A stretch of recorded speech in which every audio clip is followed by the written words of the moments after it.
करते हैं। सुनो, देखो हमारे पास जो ऑप्शन दिया हुआ है ना, सुनो, हमसे कहा गया select the pair whose dimensions are same. तो अगर आप देखोगे ना यहाँ पे एवरीवन, ओके, देखो भाई, नीचे से मैं शुरू करता हूँ, power and force, pressure and force, stress and strain, pressure and stress. अगर डायमेंशन सेम होगा ना तो नॉर्मली यूनिट भी सेम होता है। अगर डायमेंशन सेम होगा तो यूनिट भी लगभग सेम होगा। ऑलमोस्ट तो नहीं होता है, लेकिन मतलब हमेशा तो नहीं होता है, लेकिन मोस्ट ऑफ द टाइम हो ही जाता है। ओके, बहुत रेयरली ऐसा कोई केस मिलता है, बट एनी हाउ, अभी अगर मैं यूनिट्स की बात करूं, ओके, तो इन सब में से ये जो बंदा है कौन, प्रेशर एंड स्ट्रेस। प्रेशर का फॉर्मूला क्या है everyone, force upon area. Stress का फॉर्मूला भी क्या होता है, फोर्स अपॉन एरिया। तो दोनों का फॉर्मूला, दोनों का यूनिट भी तो सेम आएगा। फोर्स का न्यूटन है, एरिया का मीटर स्क्वायर, तो इसका आएगा न्यूटन पर मीटर स्क्वायर, उसका भी। अच्छा, तो दोनों का अगर यूनिट भी सेम है, तो अभी थोड़ी देर पहले मैंने बताया कि यूनिट अगर सेम है मतलब इन दोनों का यूनिट और डायमेंशन दोनों सेम होगा। बाकी सबका चेक करोगे, सब अलग अलग रहता है। स्ट्रेस का अलग, स्ट्रेन का अलग। स्ट्रेन का तो डायमेंशन ही नहीं होता है ना, स्ट्रेन का तो, क्योंकि वो डायमेंशन लेस क्वांटिटी होती है। उसके बाद प्रेशर एंड फोर्स अलग अलग है। प्रेशर एक अलग चीज है, प्रेशर फोर्स अपॉन एरिया, और फोर्स सिर्फ फोर्स है। प्रेशर का फॉर्मूला है फोर्स अपॉन एरिया, और ये सिर्फ क्या है, फोर्स है। तो ऑब्वियसली दोनों का फॉर्मूला, यूनिट, डायमेंशन सब अलग होगा। और ये तो बिल्कुल ही दो अलग चीज है, फोर्स और पावर। नाम से देखो, थोड़ा बहुत भी अगर आपको पता होगा, फोर्स और पावर बिल्कुल अलग चीज है। इन दोनों का तो कोई दूर दूर तक लेना देना ही नहीं है। ठीक है, फाइन। तो इसका मतलब सिर्फ भैया ये वो दो लोग हैं इनका दोनों सेम। तो इस क्वेश्चन में डायमेंशन पूछा, अगर यूनिट भी पूछा होता तो भी दोनों ही, ठीक है। क्या मतलब है भाई, सुनो, हमारे पास यहां पे 4 लोग हैं। पहला, सेकेंड, नेक्स्ट ट्रेन, और फिर हमसे बोला गया है इनमें से किसका ये वाला डायमेंशन नहीं है। नहीं है, ऐसा नहीं पूछा इनमें से किसका ये वाला डायमेंशन है, समझो। ये पूछा कि इनमें से किसका ये वाला डायमेंशन है। देखो, ये ढूंढना एक्चुअली ज्यादा आसान है, क्योंकि इन चारों में एक बंदा ऐसा है जिसके बारे में मैं आपको पहले ही बता चुका, भैया ये तो डायमेंशनलेस है, ये तो है ना, तो इसका तो कोई डायमेंशन ही नहीं है ना। अगर इसका कोई डायमेंशन नहीं है तो ये वाला डायमेंशन, एक बात तो पक्का है, ये इसका तो नहीं होगा। और वही तो पूछा इनमें से किसका नहीं होगा। देखो, बाकी तो हमने चेक भी नहीं किए, लेकिन अगर चेक करोगे ना एवरीवन, तो भी यही आंसर आने वाला है। ये तो हमने एवरीवन हमारे जजमेंट से बता दिए कि भाई में ये पूछा गया था ये डायमेंशन किसका नहीं है। अब इनमें से एक बंदा ऐसा ढूंढ लिया हमने जिसका वैसे भी तो होता ही नहीं है, यही आंसर होगा। चलो, ये तो अपने जजमेंट लगा ली, लेकिन एक्चुअली कैसे देखते हैं। देखो, एक्चुअली ऐसा देखते हैं, पहला बंदा कौन है, ऑफ इलास्टिसिटी, इसका फॉर्मूला होता है स्ट्रेस अपॉन स्ट्रेन, ये इसका फॉर्मूला होता है। तो ये उसमें से स्ट्रेन का तो कोई डायमेंशन, यानी यंग्स मॉडुलस का क्या फॉर्मूला है, मतलब यंग्स मॉडुलस का क्या डायमेंशन होगा, वही डायमेंशन जो स्ट्रेस का होगा, क्योंकि स्ट्रेन का तो कोई डायमेंशन है ही नहीं। चलो, मतलब इसका और इसका डायमेंशन सेम होगा, इसका और इसका डायमेंशन सेम होगा। उसके बाद बंदा कौन है, प्रेशर क्या होता है, फोर्स अपॉन एरिया। अब फोर्स अपॉन एरिया किसका फॉर्मूला है, इसका मतलब इसका फॉर्मूला सेम है ना, मतलब तीनों का डायमेंशन भी। और अगर तुम चेक करोगे ना एवरेन, तो तीनों का डायमेंशन यही होता है, m1 l1 l-1 t-2। Okay, तो ये तीनों का डायमेंशन ये है।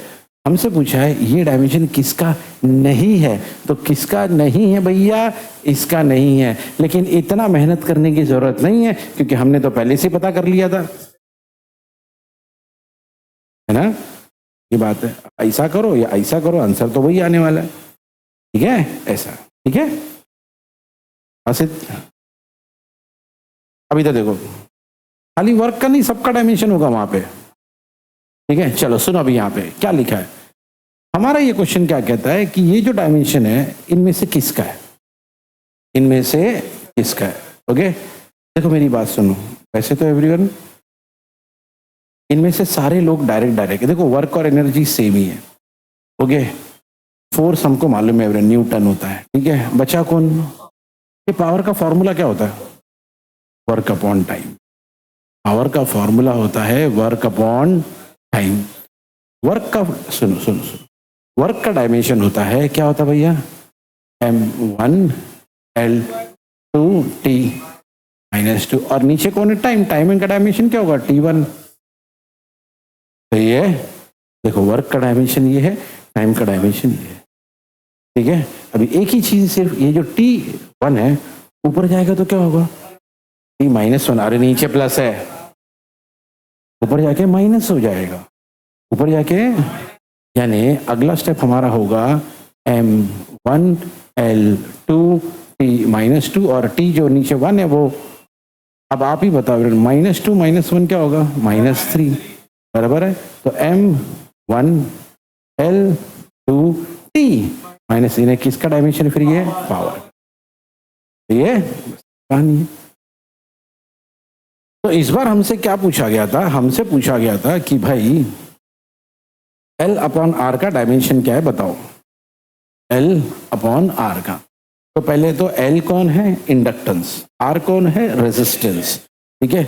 हमसे पूछा गया L अपॉन आर, याद रखना L इंडक्टेंस है,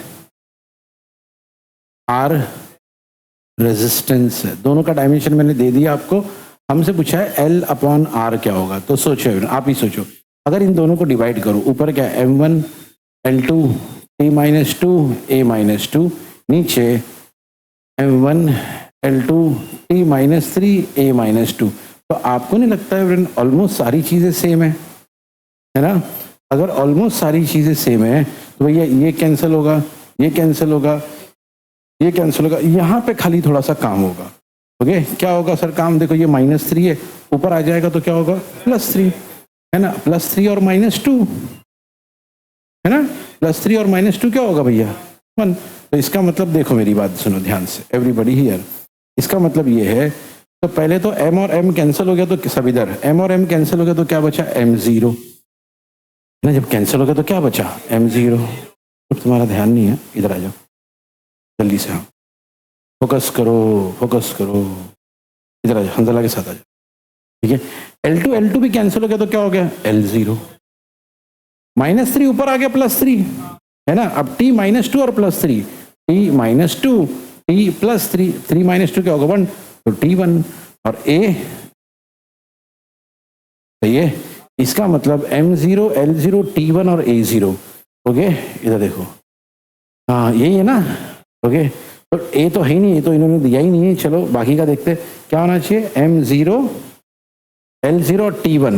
ओके, पहला वाला हो सकता है क्या, नहीं, क्योंकि t, सेकेंड वाला भी नहीं हो सकता क्योंकि t0, थर्ड वाला हो सकता है m0 l0 t1। ये लिख लो भाई, पूरा सोल्यूशन लिख लो, पूरा सोल्यूशन लिख लो। तो इस बार हमसे क्या पूछा है, डायमेंशन पूछा है किसका, यूनिवर्सल ग्रेविटेशनल कांस्टेंट का। ओके, यूनिवर्सल ग्रेविटेशनल कांस्टेंट का डायमेंशन पूछा है। देखो क्वेश्चन देखो यार कितनी बार आया, हाँ ये देखो सुनो, ओके सुनो भी ध्यान से। तो यूनिवर्सल ग्रेविटेशनल कांस्टेंट का डायमेंशन ढूंढने से पहले मैं आपको एक चीज बताता हूँ। देखो भाई, यूनिवर्सल ग्रेविटेशनल कांस्टेंट किस में होता है भैया सर, वो तो फोर्स के, ग्रेविटेशनल फोर्स के फॉर्मूले में होता है। ग्रेविटेशनल फोर्स का फॉर्मूला क्या है, F = G m1 m2 upon r²। ये फॉर्मूला है किसका, ग्रेविटेशनल फोर्स का, ग्रेविटेशनल फोर्स का ये फॉर्मूला है, ठीक है। अब मेरी बात अच्छे से, हमको पूछा है जी का, बाय द वे मेरी एक बात सुनो एवरीवन, भले मैं अभी सॉल्व करके बता रहा हूँ, लेकिन आप अगर एक जेन्युइन स्टूडेंट हो तो आपको मैक्सिमम जो डायमेंशन यहाँ पे पूछेगा ये सब आपको याद रहनी चाहिए, सब याद रहनी चाहिए, इतना सॉल्व कर करके देखने का नहीं है भैया, इतना टाइम आपके पास होता भी नहीं है। अब जैसे आपको मालूम है यार ये क्वेश्चन इतनी बार पूछा गया है, तो जी का ग्रेविटेशनल कांस्टेंट का डायमेंशन याद ही कर लो ना, कहाँ सॉल्व करते बैठोगे आप। समझ रहे हो? तो जो FAQ होते हैं ना, फ्रीक्वेंटली आस्क्ड क्वेश्चंस, उसके आंसर हमको ऐसे ही पता होने चाहिए। अब आप देखोगे बहुत सारे क्वेश्चन FAQ ही है, फ्रीक्वेंटली पूछे गए, यानी बार बार पूछे गए, तो उसके आंसर हमको ऐसे ही आना होने चाहिए, ऐसे ही पता रहनी चाहिए। हर चीज थोड़ी ना सॉल्व करते करते बैठेंगे, ठीक है? ये ग्रेविटेशनल फोर्स है। ये दोनों कौन है सर? ये दोनों है हमारे मास, ओके। और ये कौन है सर? डिस्टेंस। एक्चुअली क्या होता है, एक बॉडी यहाँ पर है, उसका मास m1 है, एक बॉडी यहाँ पर है, उसका मास m2, दोनों के बीच का डिस्टेंस r होता है, ठीक है? अच्छा, इसमें से मेन बंदा जिसमें हमारा इंटरेस्ट है वो है G, जिसका नाम है यूनिवर्सल चुप बैठो जरा यार, ग्रेविटेशनल कांस्टेंट। हाँ, डायरेक्ट कांस्टेंट बोले। हाँ, क्या नाम है इसका? और इसी बंदे का डायमेंशन निकालना है, इसी बंदे का हमको डायमेंशन। अभी किसी भी बंदे का डायमेंशन निकालने से पहले सुनो, यहाँ पे किसी का भी डायमेंशन निकालने से पहले उसको सेट करना पड़ता है। जैसे मतलब G इक्वल टू, सबको एक तरफ ले लो, F r² m1 m2, सही है? हाँ, G इधर, बाकी सब इधर कर दिए, ठीक है? अब क्या भाई, इसको सॉल्व करेंगे। तो G equal to F, force का डायमेंशन क्या होता है भाई? m1 L1 T - 2, सही है? R डिस्टेंस है, डिस्टेंस क्या रहेगा? L2, R डिस्टेंस है ना, तो लेंथ है, r² है तो L² है। अब इधर m1 है, इधर m2, m का डायमेंशन क्या होगा? m1, और ये दूसरे वाले m का भी डायमेंशन क्या होगा? m1, सही, क्योंकि दोनों मास है ना। ये m1 m2 कौन है इन दोनों का? मतलब इसके पास न लेंथ है ना टाइम है, इसके पास भी न लेंथ है ना, डायरेक्ट लिख दो, ठीक है? तो हमने क्या किया, सबका डायमेंशन लिख दिए। क्यों? हमारा अल्टीमेट एम क्या है? किसका डायमेंशन निकालना है? G का। वैसे G का नाम क्या है? Universal gravitational constant. चलो भाई, इसका डायमेंशन निकालेंगे, ओके। अब सिंपल सी बातें देख लो, आपको दिख रहा है एवरीवन, दिख रहा है यहाँ पे कि भाई ये एक m1 तो क्या हो गया? अच्छा, ये m1 ऊपर जाएगा, m-1 हो जाएगा, ठीक है? अच्छा, इधर एक L1 है और इधर एक, तो ये दोनों प्लस हो जाएंगे ना, पावर, कम ऑन, ओके। तो G इक्वल टू बोलो क्या मिलेगा? एक तो मिलेगा m-1 L3, और T का क्या है भैया? -2। बस ये होगा हमारा G का डायमेंशन। अब देखो जरा, ये ऑप्शन है क्या अपने पास? ओके, जरा देखते भैया, ये ऑप्शन है क्या अपने पास? ओके, कौन सा भैया? G वाला, ये देखो, यही है ना? ये समझ में आया एवरीवन? तो कुछ नहीं, मैंने सुनो, एक बार सुनो, फिर से सुनो, कोई कुछ नहीं लिखेगा, सुनो अच्छे से। बहुत सिंपल सा क्वेश्चन है, बहुत बार पूछा गया, इतना सही क्वेश्चन है क्या भैया? इस बंदे का यूनिवर्सल ग्रेविटेशनल कांस्टेंट का डायमेंशन बताओ। अब सबसे पहली बात तो जो मैंने सबसे शुरू में कहा था, अब इस बंदे का डायमेंशन आप याद ही कर लो अच्छे से, ताकि नेक्स्ट टाइम ये क्वेश्चन आए तो सॉल्व करने की आपका टाइम बचेगा, आपका टाइम बचेगा। सर बोले मेरे पास तो बहुत टाइम है सर। अरे मैं एग्जाम के टाइम की बात कर, एग्जाम में तो लिमिटेड टाइम होता ना, समझ रहे हो ना? मैं उस टाइम की बात, हाँ, तो एक एक सेकेंड इंपॉर्टेंट, ठीक है? तो हमने क्या किया भाई, हमने पहले फॉर्मूला लिख दिया। क्या फॉर्मूला सब बोला? F। लेकिन हमको हमारा इंटरेस्ट किस में भैया? G में, है ना? हमने G को अलग करके G का फॉर्मूला बना दिया। फिर जितने लोग यहाँ पे थे, F था, R था, M1 M2 था, वैसे F कौन है? फोर्स का डायमेंशन, R कौन है? डिस्टेंस, उसका डायमेंशन, M1 M2 कौन है? मास, उसका डायमेंशन, सब लिख दिए। और उसके बाद सिर्फ इस सेट को सॉल्व किए, मतलब सिंपल अलजेब्रा, ये कैंसिल होता है, ये ऊपर जाता है, ये नीचे आता है, वही सब जो हमेशा करते हैं वो किए, ठीक है? कॉपी कर लो इसको। सुनो भाई, क्वेश्चन क्या है? एवरीवन हियर, हाँ, तो लिखा है equation of state of some gases can be actually ये फॉर्मूला है, ये फॉर्मूला है एवरीवन, ये एक्चुअल फॉर्मूला इसका ये था, PV इक्वल टू nRT, ये एक्चुअल फॉर्मूला। हमने कई बार ये फॉर्मूला देखा भी है, केमिस्ट्री में देखा होगा, इसको बोलते हैं ideal gas equation, PV equal to nRT, ठीक है? वेयर N होता है नंबर ऑफ, P होता है प्रेशर, V होता है वॉल्यूम, N होता है नंबर ऑफ मोल्स, R होता है यूनिवर्सल गैस कांस्टेंट और T होता है टेम्परेचर। ठीक है, सब इधर सुनो भी ध्यान से।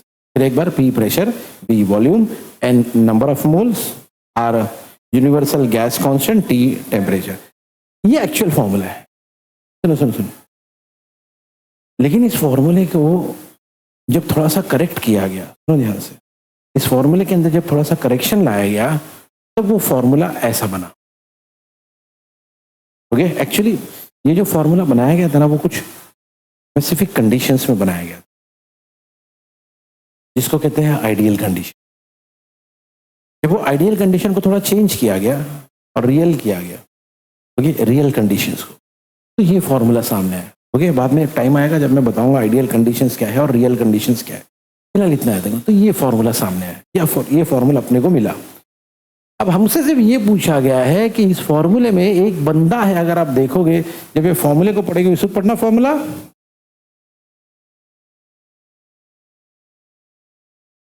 हाँ सुना, इस फॉर्मूले में एक बंदा है, कौन? ए। हमसे पूछा गया उस ए का डायमेंशन बता।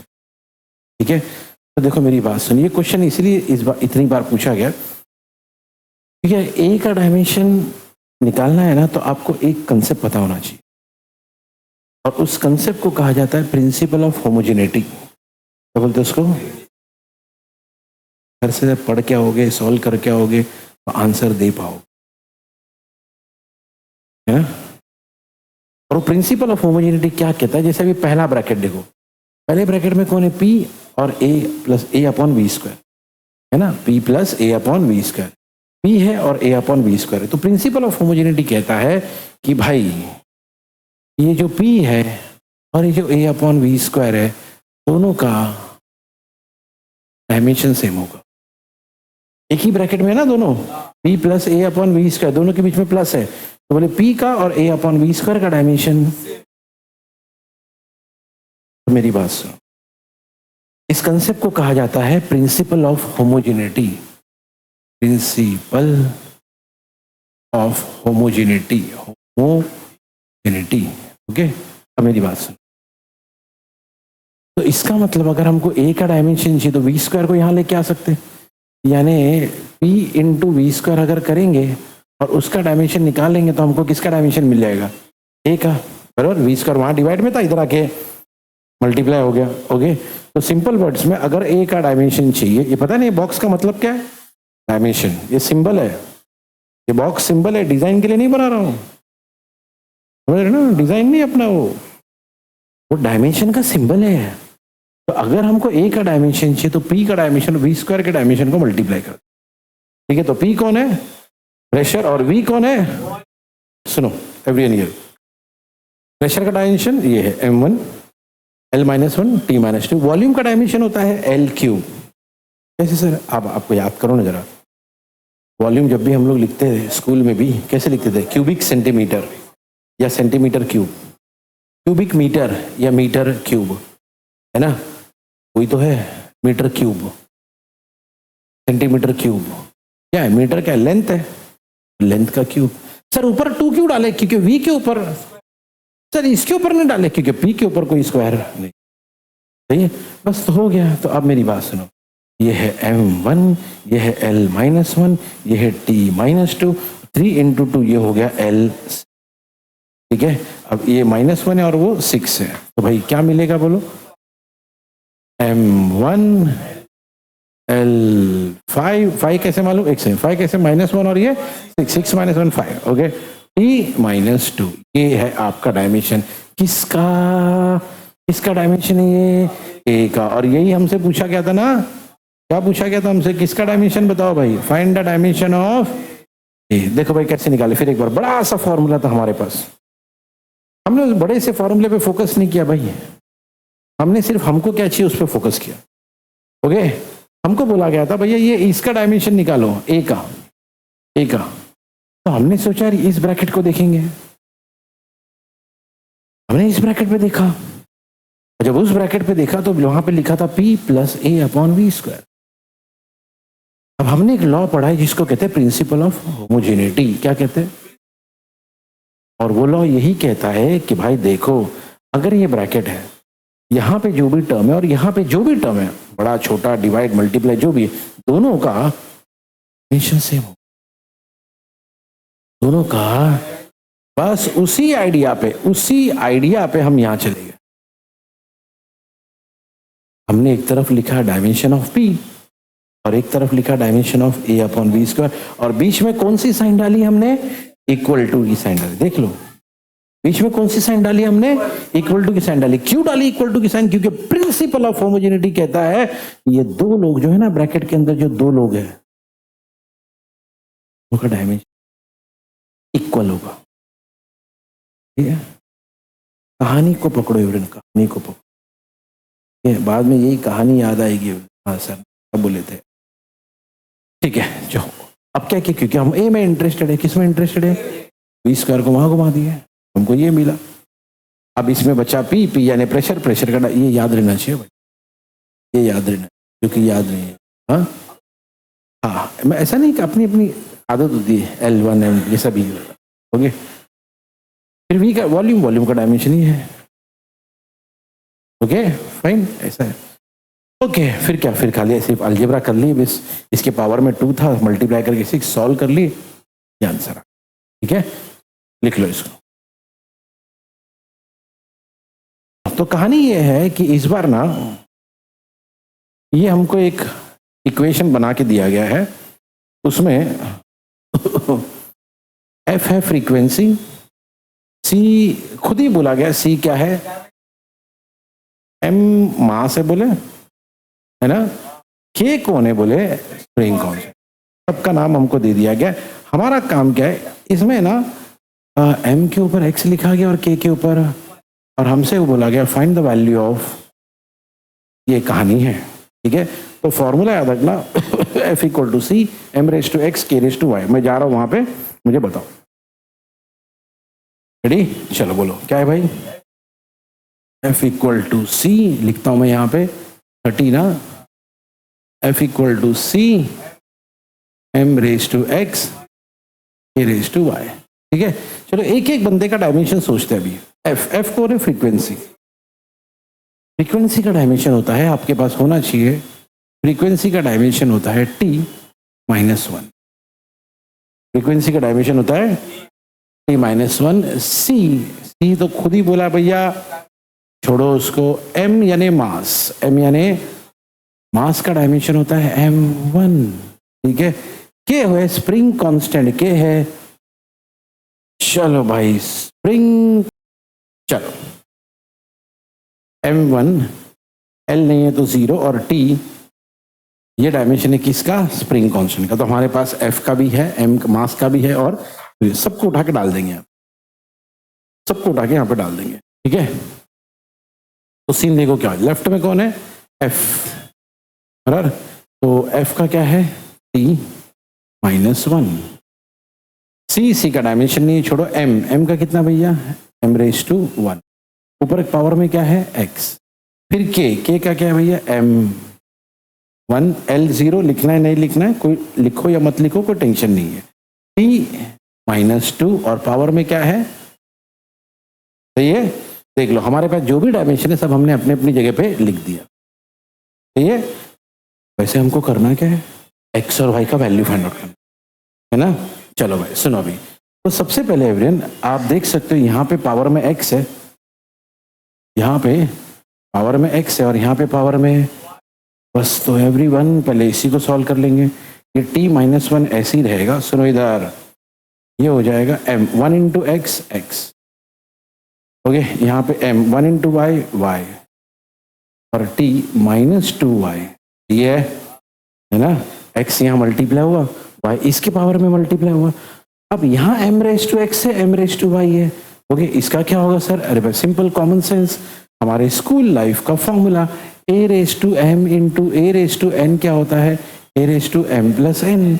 तो m raise to x into m raise to y होना चाहिए m raise to x plus y। Okay, तो लेफ्ट हैंड साइड में है t रेस टू -1, यहाँ पे होगा m raise to x plus y, और बाजू में है t रेस टू -2y सही है।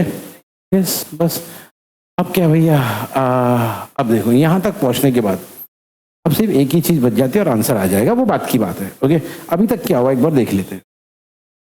ये अभी तो देखो, अब एवरीवन बीच में कौन सी साइन है, इक्वल टू की साइन है। तो अब हम लोग क्या करेंगे, डायमेंशन के जो पावर है, डायमेंशन के जो, जैसे फॉर एग्जाम्पल यहाँ पे टी के पावर में क्या है, वहां टी के पावर में क्या है, तो हम ऐसे लिख सकते ना, ओके इक्वेटिंग द पावर्स।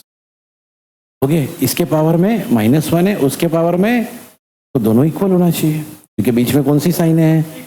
अच्छा तो माइनस माइनस कैंसल, 1 = 2y, तो y = कितना मिला भाई, 1/2। ये y मिल गया, लेकिन अपने को तो x भी चाहिए। अब आप एक चीज देखोगे, वहां m⁻x + y है, लेकिन यहाँ तो m है ही नहीं। अब सोचो यार, कॉमन सेंस वाली बात है, अगर यहाँ m नहीं है, अगर यहाँ m नहीं है, इसका मतलब ये है कि m⁻², सिंपल है, समझ लो, ये लॉजिक है। अगर कोई चीज नहीं है मतलब उसके पावर में क्या हो गया, 0। तो अब जैसे इसके पावर को इक्वेट किए थे, अभी m के पावर को इक्वेट करेंगे, तो m में यहाँ पे क्या है 0, वहां पे क्या है x + y। तो भैया अगर सॉल्व करेंगे तो मिलेगा 0 = x + y, लेकिन y कितना है, तो 0 = x + 1/2 + 1/2 यहाँ पे आएगा तो मिलेगा x = -1/2। तो हमारा x कितना है -1/2 और y कितना है भैया 1/2। ये देखो कहाँ गया, यही वाला था ना, तो x कितना है, कहाँ पे गया पता, आंसर कौन सा रहेगा बताओ जल्दी, यही वाला, x कितना है और y कितना है। ठीक है, फिर एक बार सुनो भाई, क्या इस बार हमको है ना ये फॉर्मूला दिया गया, इक्वेशन दिया गया था, क्या इक्वेशन था यूसुफ, बस पहले हमने वही लिख दिया, फिर हमने क्या किया, फिर हमने ना सबका डायमेंशन लिखा, हमने सबका डायमेंशन लिखा, देख लो f का डायमेंशन, उसके बाद बोलो ना m का डायमेंशन, सबका डायमेंशन लिख दिया, कांस्टेंट सबका डायमेंशन लिख दिया। ठीक है फाइन, तीनों का डायमेंशन लिखने के बाद तीनों डायमेंशन को अपनी अपनी जगह पे सब्स्टिट्यूट कर दिया। सर आपने c का डायमेंशन नहीं लिखा, अरे क्वेश्चन में ही बोला गया था ये डायमेंशन लेस है, c का कोई डायमेंशन है ही नहीं, तो हमने ये लिख दिया। फिर क्या किया भैया, ये x था, इसको पावर के साथ मल्टीप्लाई किया, y था यहाँ दोनों के पावर के साथ मल्टीप्लाई, ये मिला। फिर यार ये दोनों है ना, इसको सॉल्व कर लिए ये फॉर्मूले के हिसाब से, तो भैया ये मिला। और फिर हमने किया इक्वेटिंग, t के पावर को t के पावर के साथ इक्वेट किया, m के पावर को, अब m का पावर यहाँ नहीं था, मतलब सर पहले इसको इक्वेट करना चाहिए, पहले उसको इक्वेट, वो आपकी मर्जी है, ऐसा कुछ नहीं, पहले मैं उसको सॉल्व करता बाद में इसको करता, बात एक ही है, कुछ भी करोगे तो आंसर आ ही जाएगा। ठीक है फाइन, बस लिख लो। देखो इसमें क्या करेंगे, सब इधर ध्यान दो, इस बार क्या बोला everyone, the velocity of a freely falling body changes as g⁻p h⁻q। Important point क्या है, सब इधर ध्यान। इस स्टेटमेंट से हमको ना एक एक्सप्रेशन या इक्वेशन बनाना पड़ेगा। Velocity of a freely falling body मतलब एक बॉडी है जो फ्री फॉल कर रही है। ओके अब सुनो इधर, उसकी वेलोसिटी इस हिसाब से चेंज हो रही है। अब इसको लिखेंगे कैसा सर, इस हिसाब से चेंज हो रही, तो देखो इसको लिखने का तरीका देखो एवरीबडी हियर। ओके कौन चेंज हो रहा है, वेलोसिटी, कौन चेंज हो रहा है, वेलोसिटी चेंज। ओके तो v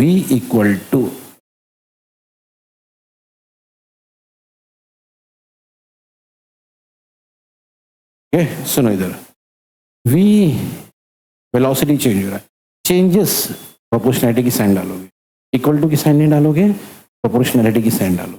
ओके क्या बोला है, g⁻, क्या बोला है, g⁻p h⁻q, g⁻p h⁻q, g⁻p h⁻q। देखो भले ही हमको मालूम है g कौन होता है, h कौन होता है, फिर भी क्वेश्चन में जाके देखने का, क्वेश्चन में कुछ अलग तो नहीं दिया है, जैसे हमको पता है जी क्या होता है, एक्सेलरेशन ड्यू टू ग्रेविटी। यहां पे क्या लिखा है सब पढ़ो। हाँ ये पढ़ना वेर जी। हाँ है ना, हमको भी मालूम है जी एक्सेलरेशन ड्यू टू ग्रेविटी, लेकिन एक बार क्वेश्चन में देख लेने का कि उसने जी को क्या डिफाइन किया। कभी कभी उन्होंने चेंज कर देते हैं इसीलिए। ठीक है, तो जी एक्सेलरेशन ड्यू टू ग्रेविटी, और एच कौन है हमारा, हाइट है। और हमसे बोला है भैया पी और क्यू का वैल्यू फाइंड करो। ठीक है, ओके। इस बार है ना इक्वेशन बना के नहीं दिया हुआ, इक्वेशन अपने को बनाना पड़ेगा। ठीक है, तो लेफ्ट में है v वेलोसिटी, राइट में है g और उसके बाजू में है h। ओके, तो v वेलोसिटी, वेलोसिटी का डायमेंशन देखो क्या है भैया, क्योंकि वेलोसिटी क्या होता है मीटर पर सेकेंड, वेलोसिटी का यूनिट क्या होता है, तो इसमें खाली लेंथ होगा और टाइम होगा। लेंथ होगा और L1 बराबर t -1, m तो है ही नहीं, तो क्या होगा 0। तो ये हो गया। उसके बाद क्या बोला गया भैया, जी कौन होता है, एक्सेलरेशन ड्यू टू ग्रेविटी, जिसका यूनिट होता है मीटर पर सेकेंड स्क्वायर। तो इसका क्या होगा L1 m0 t -2 पर आएगा तो -2 हो जाएगा ना। बाजू में कौन है h तो सिंपल हाइट है, हाइट यानी कौन है L1 है, ना m है ना t है। अब ये सब उठा के डाल देंगे जैसा पिछली बार किए थे। ओके, तो वेलोसिटी का कितना है भाई बोलो, L1, m लिखता ही नहीं हूं ना, इसके इधर भी नहीं है वैसे भी, m लिखता ही नहीं हूं। ठीक है, हियर L1 t -1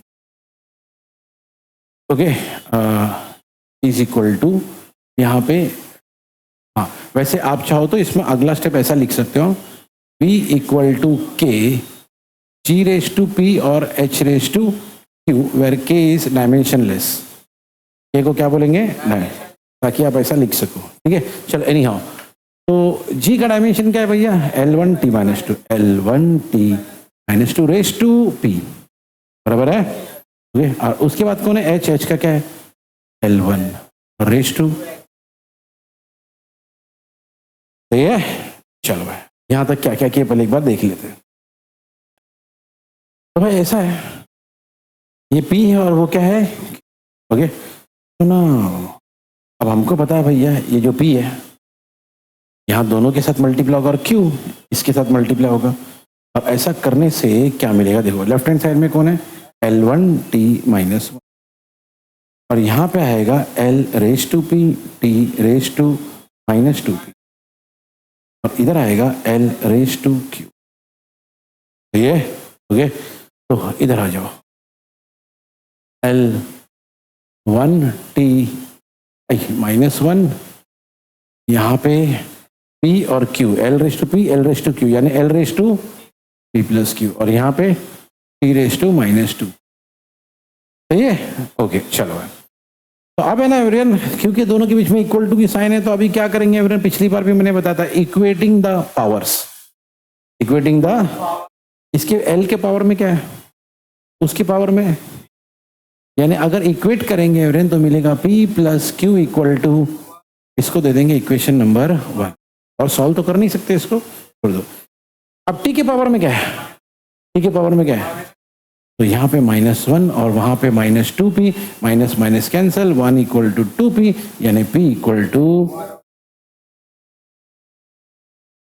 तो ये अब एवरीवन p की वैल्यू मिल गई, तो एक काम करो भैया इस वैल्यू को उठाओ और यहां डाल, जैसा अपन करते थे ना स्कूल लाइफ में वैसे ही। ओके, जैसे ये करोगे तो हमको मिलेगा, okay substituting p equal to 1/, हमको मालूम है क्या लिखना है, लिखने की जरूरत नहीं है। Okay 1/2 plus q is equal to 1 यानी q equal to 1 minus 1/2, 2 minus 1/2 यानी क्या आएगा भैया, तो q कितना मिला हमको 1/2, तो p मिला 1/2, q मिला 1/2। तो चेक करो भैया कौन सा आंसर मैच कर रहा है इसमें से, कौन सा आंसर मैच करोगे, p, दोनों 1/2 है।